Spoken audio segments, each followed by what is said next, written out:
ବୁଦ୍ଧି ଥିଲେ ଉପାୟ ମିଳେ। ଥରେ ସୁନାମଣି ଜଙ୍ଗଲରେ ଚରୁ ଚରୁ ବାଟବଣା ହୋଇଗଲା। ହଠାତ୍ ତା ସାମ୍ନାରେ ମହାବଳ ବାଘ ହାଜର ହୋଇଗଲା। ସୁନାମଣିକୁ କହିଲା, ମୁଁ ତୋତେ ଖାଇବି। ସୁନାମଣି ବହୁତ ଡରିଗଲା, ହେଲେ ବୁଦ୍ଧି ଖଟାଇ ଏକ ଉପାୟ ପାଞ୍ଚିଲା।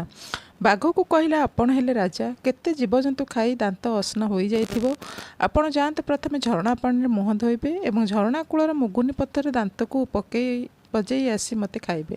ଠିକ୍ କହିଲୁ କହି ବାଘ ଯେମିତି ଝରଣା କୂଳକୁ ଯାଇଛି, ସୁନାମଣି ଛୁଁ ମାରିଲା। ହେଲେ ଯାଉ ଯାଉ ସନ୍ଧ୍ୟା ହୋଇଗଲା ଏବଂ ସୁନାମଣି ଗୋଟିଏ ଗୁମ୍ଫାରେ ଆଶ୍ରୟ ନେଲା। ସେଇଟା ଥିଲା ସିଂହର ଘର। ସିଂହ ଯେମିତି ଗୁମ୍ଫାରେ ପଶିଛି, ଦେଖିଲା ଅନ୍ଧାରେ ଆଖି ଦୁଇଟା ଚିକ୍ଚିକ୍ କରୁଛି। ଗର୍ଜନ କରି ପଚାରିଲା, କିଏ ରେ ତୁ? ସୁନାମଣି ଭାବିଲା, ଏବେ ନିଶ୍ଚୟ ଜୀବନ ଯିବ। ତଥାପି ଏଥର ମଧ୍ୟ ସାହସ ସଞ୍ଚୟ କରି କହିଲା, ମୁଁ ଧପଧପ ରାଜା, ମୋ ଶିଙ୍ଗ ଦିଟା ଗୋଜା। ଏକ ଶିଙ୍ଗରେ ଗଛକୁ ଭାଙ୍ଗେ, ଦ୍ୱିତୀୟ ଶିଙ୍ଗରେ ସିଂହକୁ ମାରେ। ଏହା ଶୁଣି ସିଂହ ପ୍ରାଣ ବିକଳରେ ସେଠାରୁ ଯାଇ ଆଉ 5ଟା ସିଂହକୁ ଧରି ଆସିଲା।